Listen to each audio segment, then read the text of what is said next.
Good afternoon and welcome to the CEU Lectures. I'm John Shattuck, President and Rector of Central European University.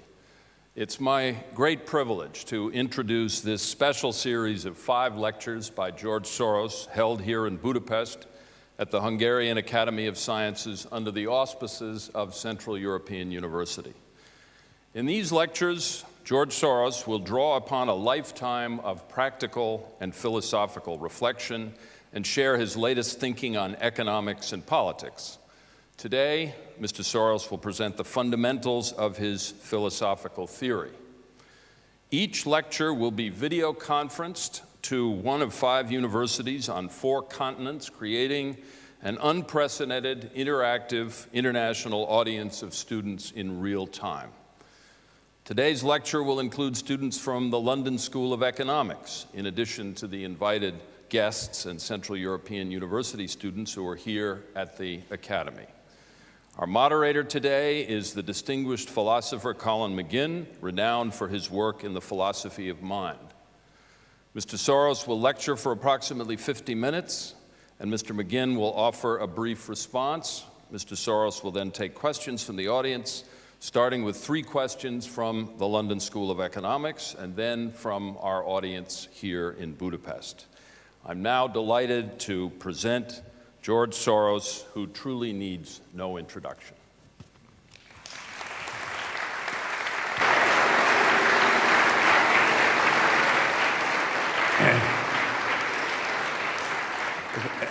Thank you very much, and thank you for coming, and both here and in London.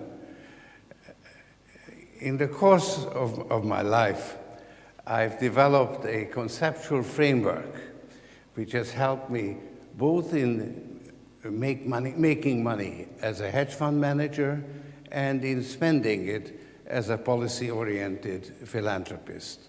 But the framework itself is not about money. It's about the relationship between thinking and reality, a subject that is extensively studied by philosophers from early on. I started developing my philosophy as a student at the London School of Economics in the late 1950s. I took my final exams 1 year early, and I had a year to fill before I was qualified to receive my degree.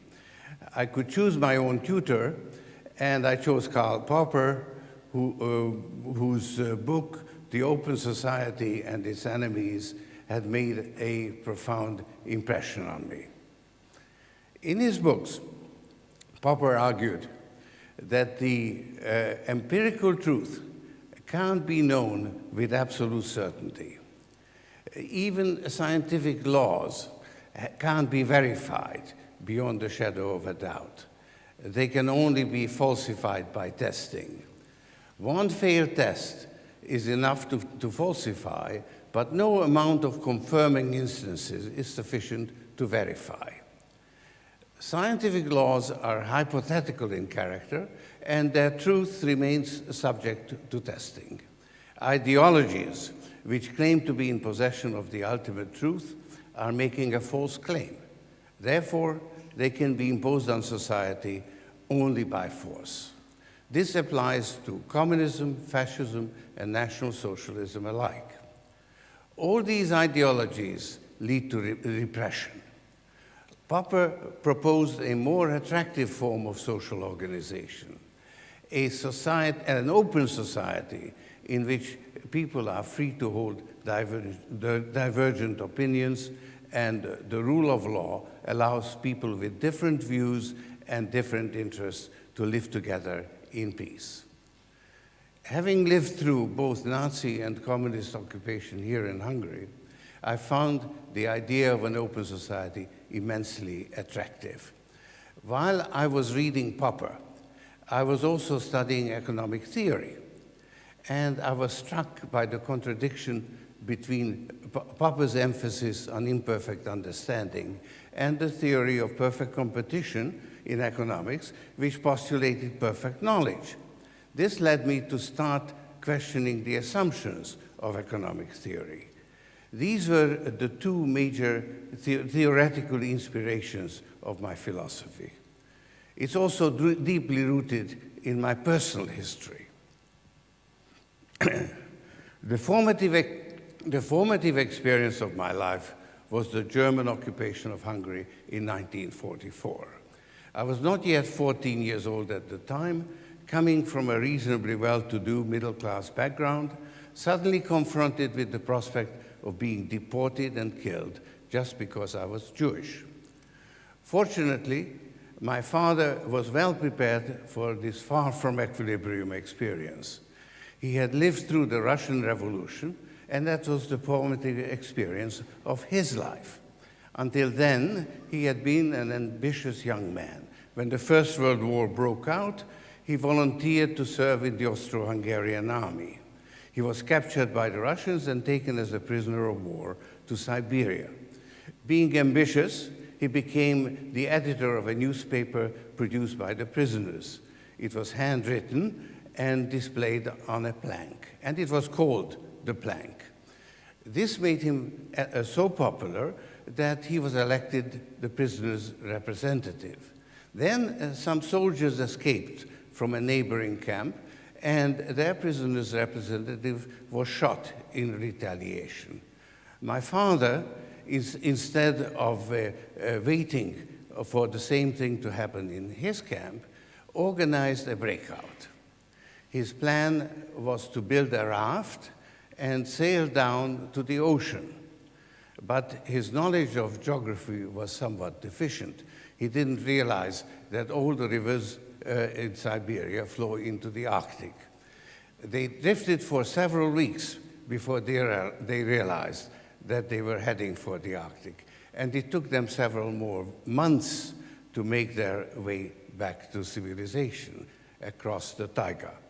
In the meantime, the Russian Revolution broke out, and they became caught up in it. Only after a variety of adventures did my father manage to find his way back to Hungary. Had he remained in the camp, he would have arrived home much sooner. My father came home a changed man. His experiences during the Russian Revolution profoundly affected him.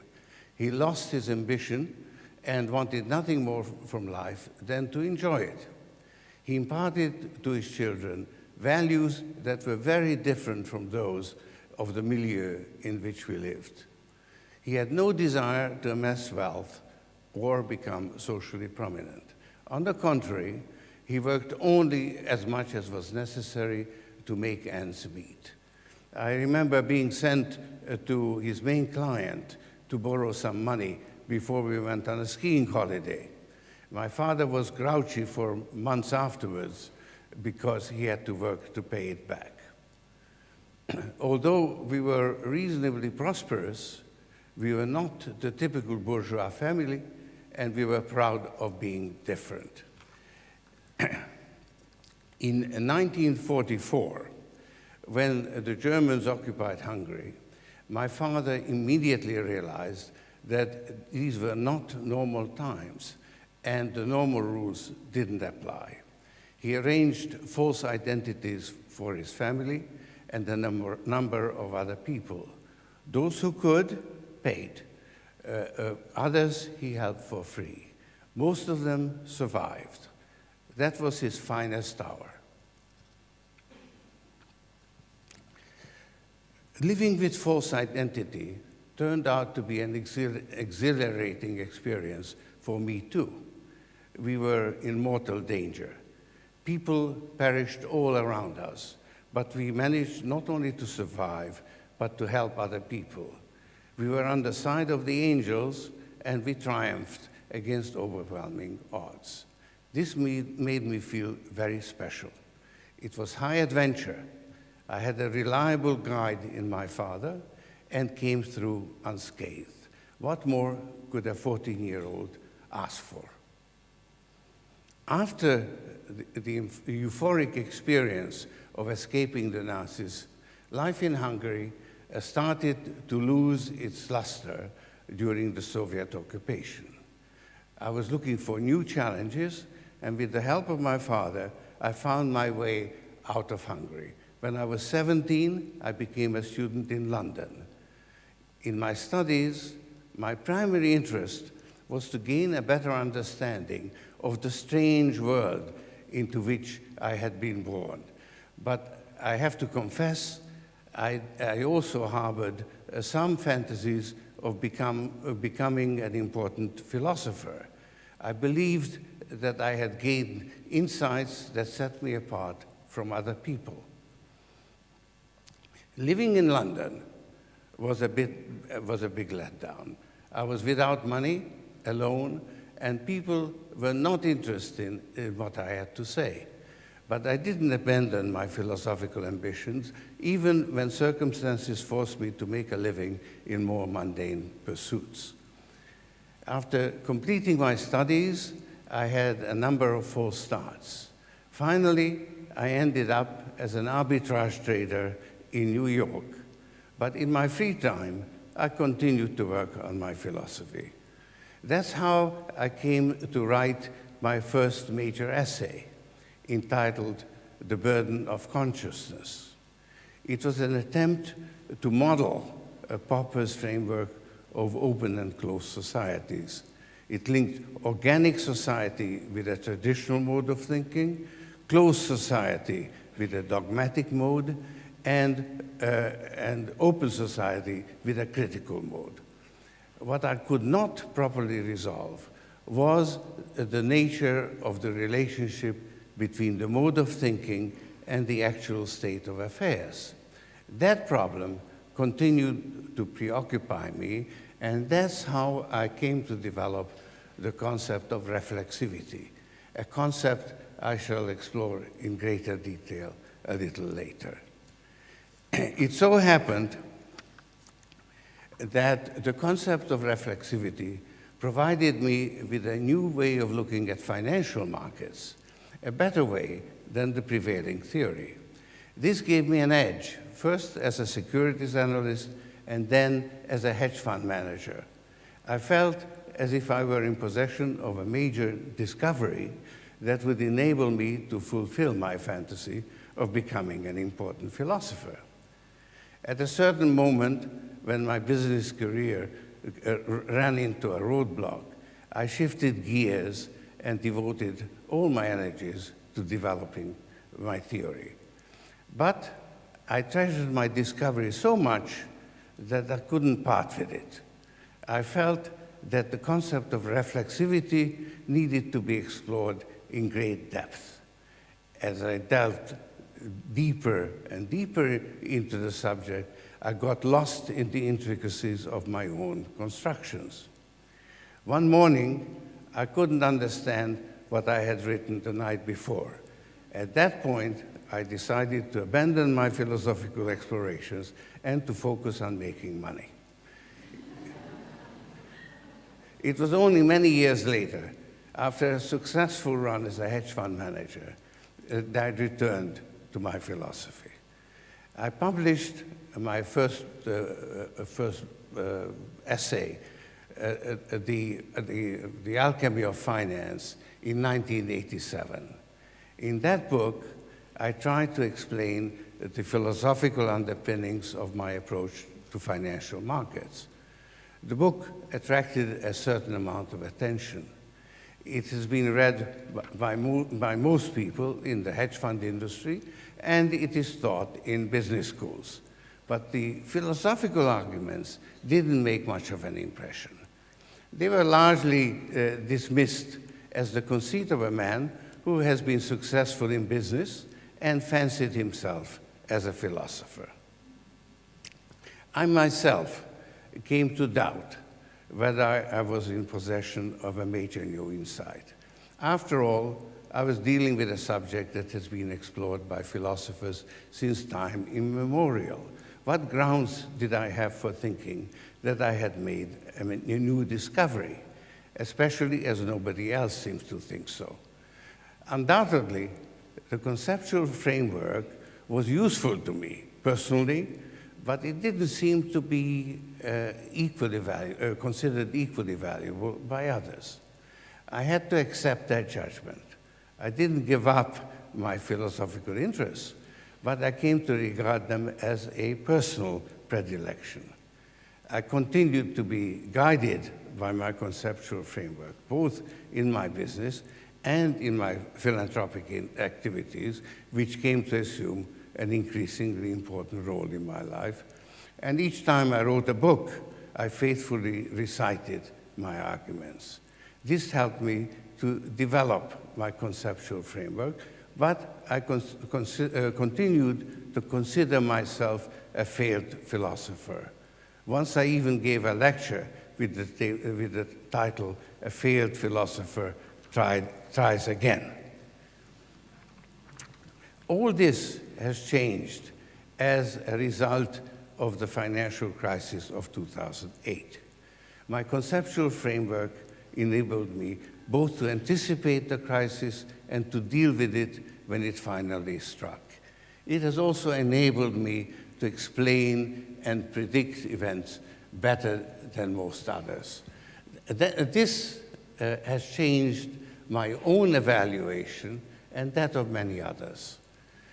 My philosophy is no longer a personal matter. It deserves to be taken seriously as a possible contribution to our understanding of reality.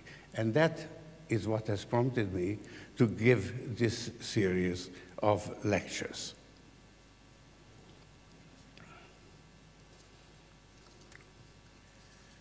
So here it goes. Today, I shall explain the concept of fallibility and reflexivity in general terms.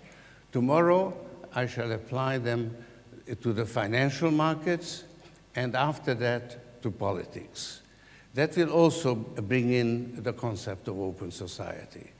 In the fourth lecture, I shall explore the difference between market values and moral values. And in the fifth, I shall give some predictions and prescriptions for the present moment in history.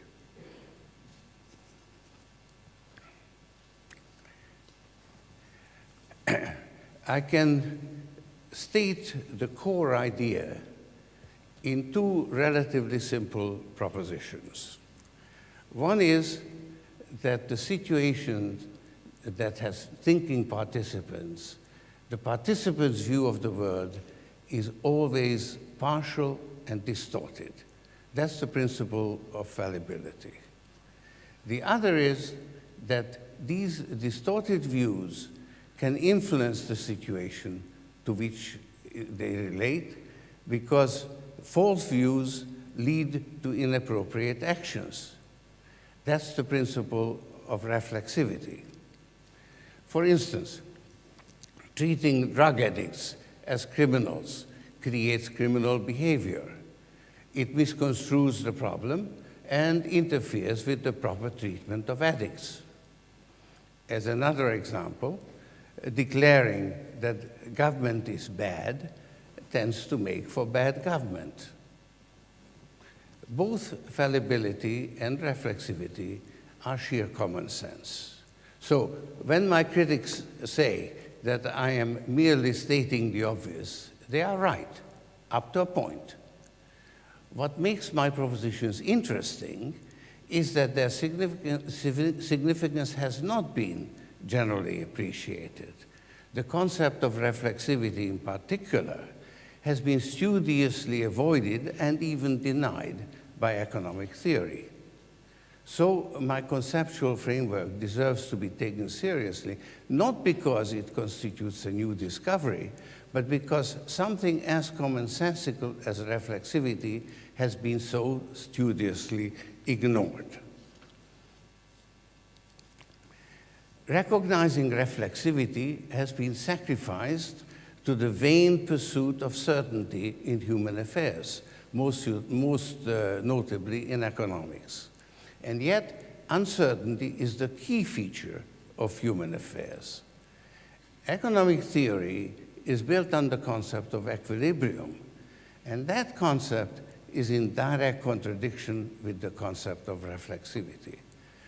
As I shall try to show in the next lecture, The two concepts yield to two entirely different interpretations of financial markets. The concept of fallibility is far less controversial. It's generally recognized that the complexity of the world in which we live exceeds our capacity to comprehend it. I have no great new insights to offer. The main source of difficulty is that participants are part of the situation they have to deal with. Confronted by a reality of extreme complexity, we are obliged to resort to various methods of simplification, generalizations, dichotomies, metaphors, decision rules, moral precepts, to mention just a few. These mental constructs take on an existence of their own, further complicating the situation. The structure of the brain is another source of distortions. Recent advances in brain science have begun to provide some insight into how the brain functions, and they have substantiated Hume's contention that reason is the slave of passion. The idea of a disembodied intellect or reason is a figment of our imagination. The brain is bombarded by millions of sensory impulses, but consciousness can only process only 7 or 8 subjects concurrently. The impulses need to be condensed, ordered, and interpreted under immense time pressure, and mistakes and distortions can't be avoided. Brain science adds many new details to my original contention that our understanding of the world in which we live is inherently imperfect. The concept of reflexivity needs a little more explanation. It applies exclusively to situations that have thinking participants. The participants' thinking serves two functions. One is to understand the world in which we live. I call this the cognitive function. The other is to change the situation to our advantage. I call this the manipulating or participating function. The two functions connect thinking and reality in opposite directions. In the cognitive function, reality is supposed to determine the participants' views. The direction of causation is from the world to the mind. By contrast, in the manipulative function, the direction of causation is from the mind to the world. That is to say, the intentions of the participants have an effect on the world. When both functions operate at the same time, they can interfere with each other. How? By depriving each function of the independent variable that would be needed to determine the value of the dependent variable. Because when the independent variable of one function is the dependent variable of the other, neither function has a genuinely independent variable. This means that the cognitive function can't produce enough knowledge to serve as the basis of the participants' decisions. Similarly, the manipulative function can have an effect on the outcome, but can't determine it.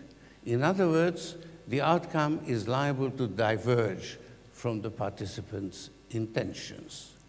There is bound to be some slippage between intentions and actions, and further slippage between actions and outcomes. As a result, there is an element of uncertainty, both in our understanding of reality and in the actual course of events. To understand the uncertainties associated with reflexivity, we need to probe a little further. If the cognitive function operated in isolation, without any interference from the manipulative function, it could produce knowledge. Knowledge is represented by true statements. A statement is true if it corresponds to the facts. That's what the correspondence theory of truth tells us. But if there is interference from the manipulative function, the facts no longer serve as an independent criterion by which the truth of a statement can be judged, because the correspondence may have been brought about by the statement changing the facts. Consider the statement, "It's raining." That statement is true or false, depending on whether it is, in fact, raining. Now consider the statement, "This is a revolutionary moment." That statement is reflexive, and its truth value depends on the impact it makes. Reflexive statements have some affinity with the paradox of the liar, which is a self-referential statement. But while self-reference has been extensively analyzed, reflexivity has received much less attention. That's strange, because reflexivity has an impact on the real world, while self-reference is purely a linguistic phenomenon. In the real world, the participants' thinking finds expression not only in statements, but also in various forms of action and behavior. That makes reflexivity a very broad phenomenon that typically takes the form of feedback loops. The participants' views influence the course of events, and the course of events influences the participants' views. The influence is continuous and circular. That's what turns it into a feedback loop. Reflexive feedback loops have not been rigorously analyzed. And when I originally encountered them and tried to analyze them, I ran into various complications. The feedback loop is supposed to be a two-way connection between the participants' views and the actual course of events. But what about a two-way connection between the participants' views? And what about a solitary individual asking himself who he is and what he stands for, and changing his behavior as a result of his reflections? In trying to resolve these difficulties, I got so lost among the categories I created that one morning I couldn't understand what I had written the night before. That's when I gave up philosophy and devoted my efforts to making money.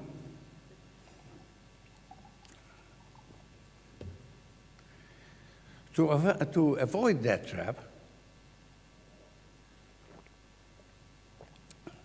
let me propose the following terminology.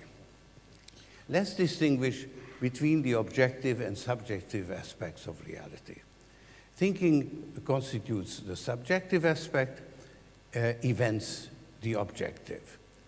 In other words, the subjective aspect covers what takes place in the minds of the participants. The objective aspect denotes what takes place in external reality. There's only one external reality, but many different subjective views. Reflexivity can then connect any two or more aspects of reality, setting up two-way feedback loops.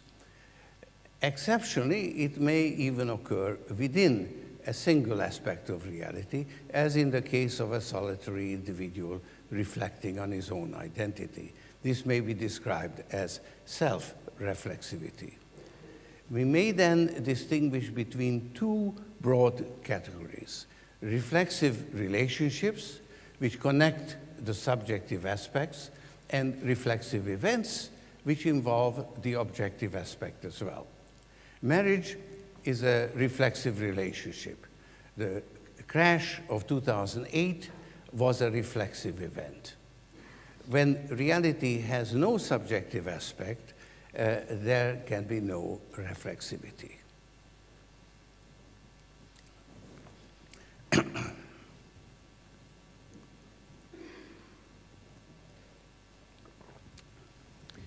Feedback loops can be either negative or positive. Negative feedback brings the participants' views and the actual situation closer together. Positive feedback drives them further apart. In other words, negative feedback is self-correcting. It can go on forever if there are no significant changes in external reality. It may eventually lead to an equilibrium where the participants' views come to correspond to the actual state of affairs. That is what's supposed to happen in financial markets.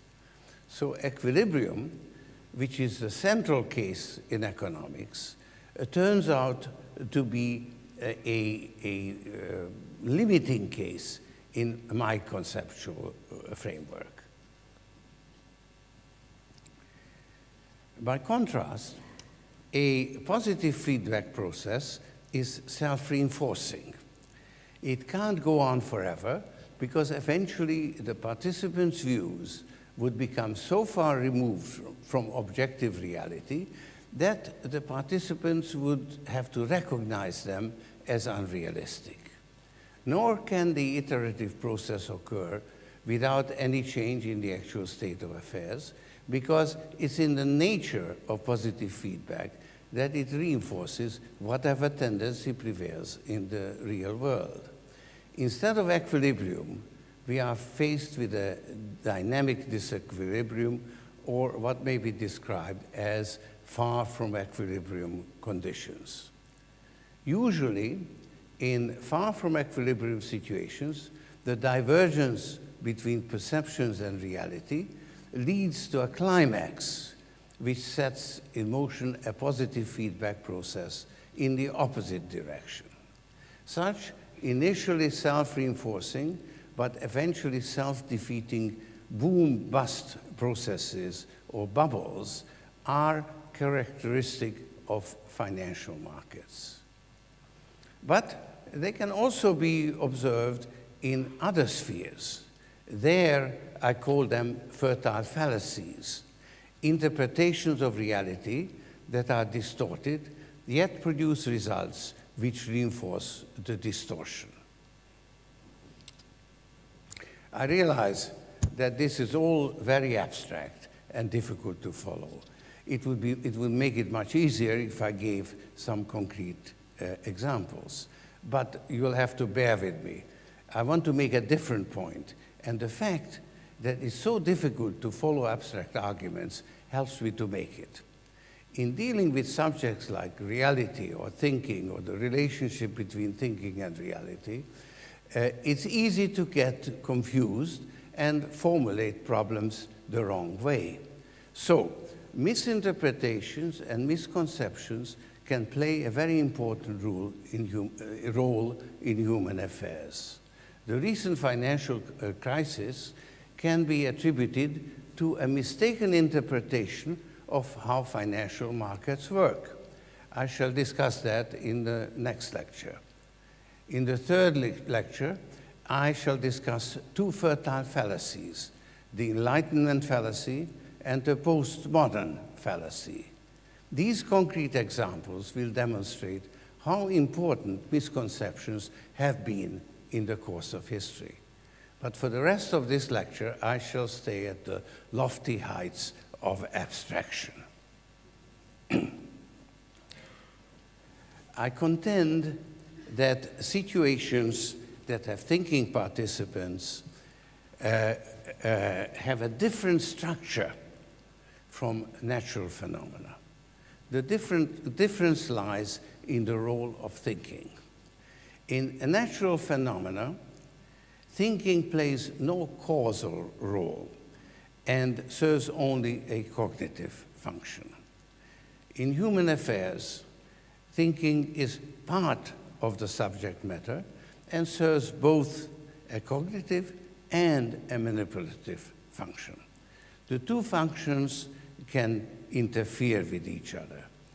The interference doesn't occur all the time. In everyday activities like driving a car or painting a house, The two functions actually complement each other. But when it occurs, it introduces an element of uncertainty which is absent from natural phenomena. The uncertainty manifests itself in both functions. The participants act on the basis of imperfect understanding, and the results of their actions will not correspond to their expectations. I call that the human uncertainty principle, and I consider it a key feature of human affairs. By contrast, in the case of natural phenomena, events unfold irrespective of the views held by the observers. The outside observer is engaged only in the cognitive function, and the phenomena provide a reliable criterion by which the truth of the observer's theories can be judged. So the outside observer can obtain knowledge. Based on that knowledge, nature can be successfully manipulated. There is a natural separation between the cognitive and manipulative function, and due to that separation, both functions can serve their purpose better than in the human sphere. At this point, I need to emphasize that reflexivity is not the only source of uncertainty in human affairs. Yes, reflexivity does introduce an element of uncertainty, both into the participants' views and the actual course of events, but other factors may also have the same effect.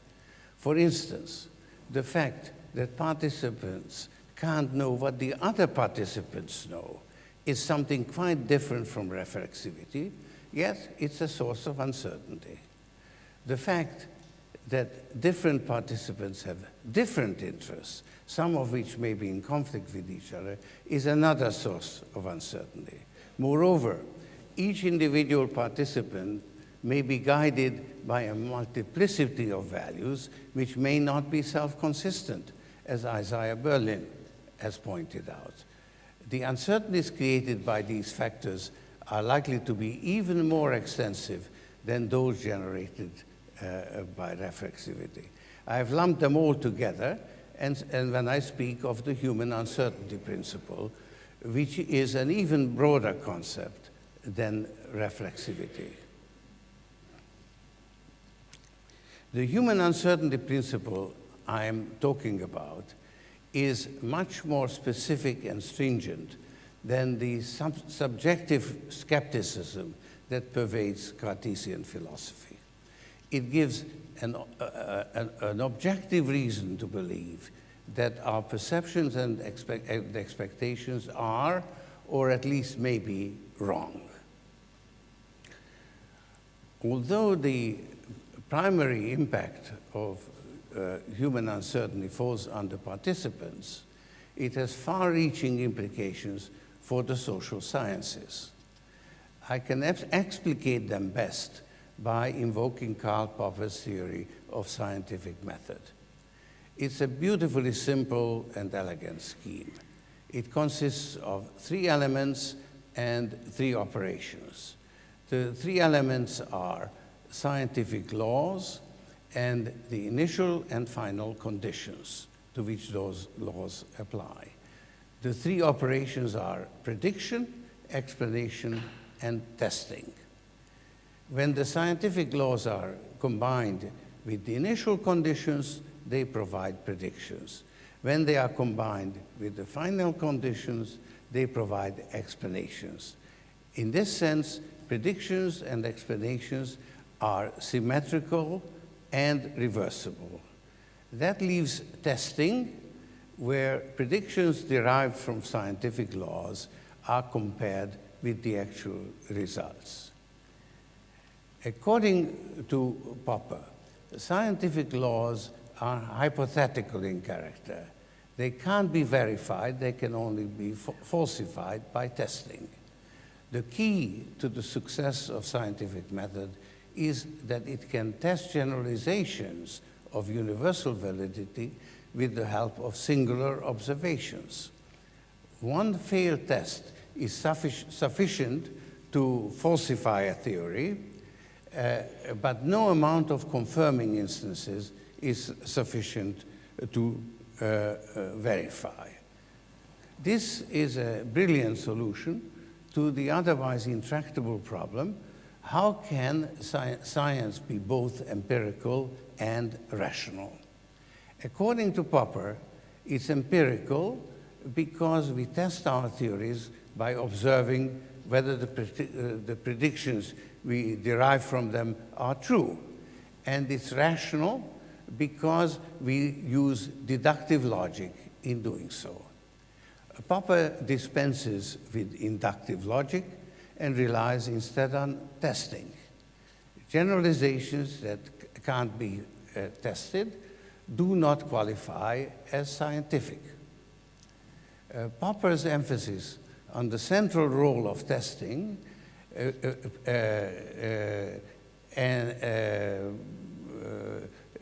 plays a very important role in scientific method and establishes a strong case for critical thinking, but by asserting that scientific laws are only provisionally valid and remain open to re-examination.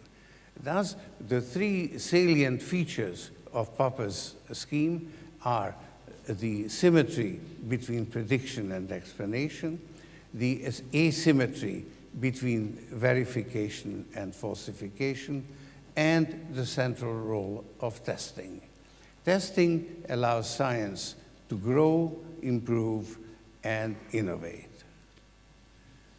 Popper's scheme works well for the study of natural phenomena, but the human uncertainty principle throws a monkey wrench into the supreme simplicity and elegance of Popper's scheme.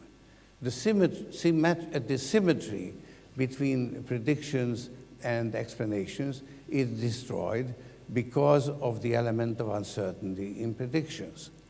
And the central role of testing is endangered. Should the initial and final conditions include or exclude the participants' thinking?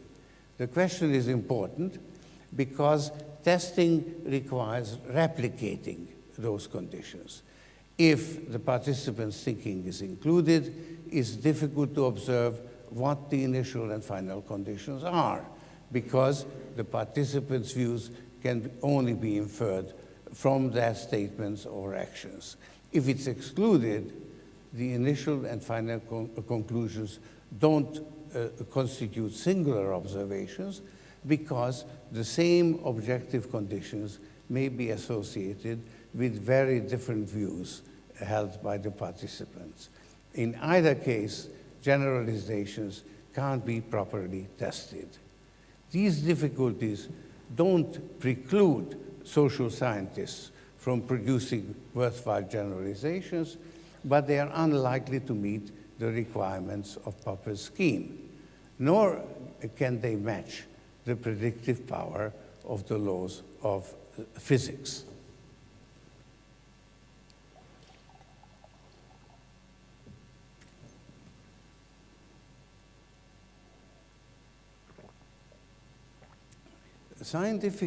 Social scientists have found this conclusion hard to accept. Economists in particular suffer from what Sigmund Freud might call physics envy. And there have been many attempts to eliminate the difficulties connected with the human uncertainty principle by inventing or postulating some kind of fixed relationship between the participants' thinking and the actual state of affairs. Karl Marx asserted that the ideological superstructure was determined by the material conditions of production. And Freud maintained that people's behavior was determined by drives and complexes of which they were not even aware. Both claimed scientific status for their theories, although, as Popper pointed out, they can't be falsified by testing. But by far, the most impressive attempt has been mounted by economic theory. It started out by assuming perfect knowledge. And when that assumption turned out to be unsustainable, it went through an increasing contortions to maintain the fiction of rational behavior. Economics ended up with the theory of rational expectations, which maintains that there is a single optimum view of the future, that which corresponds to it, and eventually all the market participants will converge around that view. This postulate is absurd, but it is needed in order to allow economic theory to model itself on Newtonian physics.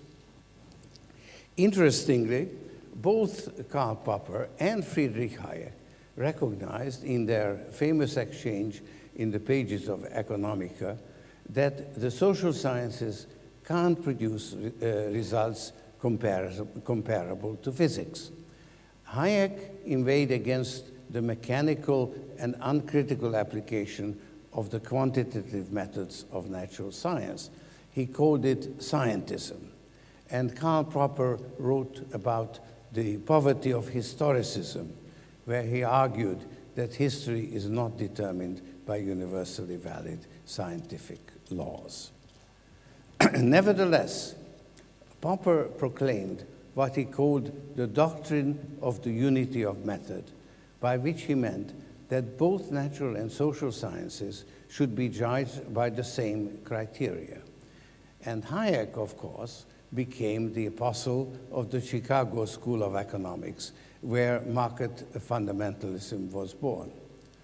But as I see it, the implication of the human uncertainty principle is that the subject matter of the natural and social sciences is fundamentally different. Therefore, they need to develop different methods, and they have to be held to different standards. Economic theory should not be expected to produce universally valid laws that can be used reversibly to explain and predict historic events. I contend that the slavish imitation of natural science inevitably leads to the distortion of human and social phenomena. What is attainable in social science falls short of what is attainable in physics. I am somewhat troubled, however, about drawing a sharp distinction between the natural and social sciences. Such dichotomies are usually not found in reality. They are introduced by us in our efforts to make some sense out of an otherwise confusing reality. Indeed, while a sharp distinction between physics and social sciences seems justified, there are other sciences, such as biology and the study of animal societies, that occupy intermediate position. But I had to abandon my reservations and recognize a dichotomy because the social sciences encounter a second difficulty from which the natural sciences are exempt. And that is that social theories are reflexive. Heisenberg's discovery of the uncertainty principle didn't alter the behavior of quantum particles one iota. But social theories, whether Marxism, market fundamentalism, or the theory of reflexivity, can affect the subject matter to which it refers. Scientific method is supposed to be devoted to the pursuit of truth. Heisenberg's uncertainty principle does not interfere with that postulate, but the reflexivity of social theories does. Why should social science confine itself to passively studying social phenomena when it can be used to actively change the state of affairs? As I remarked in The Alchemy of Finance, the Alchemy of Finance, The alchemists made a mistake in trying to change the nature of base metals by incantation. Instead, they should have focused their attention on the financial markets, where they could have succeeded. How could social science be protected against this interference? I propose a simple remedy. Recognize a dichotomy between the natural and social sciences. This will ensure that social theories will be judged on their merits and not by a false analogy with natural science. I propose this as a convention for the protection of scientific method, not as a demotion or devaluation of social science. The convention sets no limits on what social science may be able to accomplish. On the contrary, by liberating social science from the slavish imitation of natural science and protecting it from being judged by the wrong standards, it should open up new vistas. It's in this spirit that I shall put forward my interpretation of financial markets tomorrow. I apologize for dwelling so long in the rarefied realm of abstractions. I promise to come down to earth in my next lecture tomorrow. Thank you.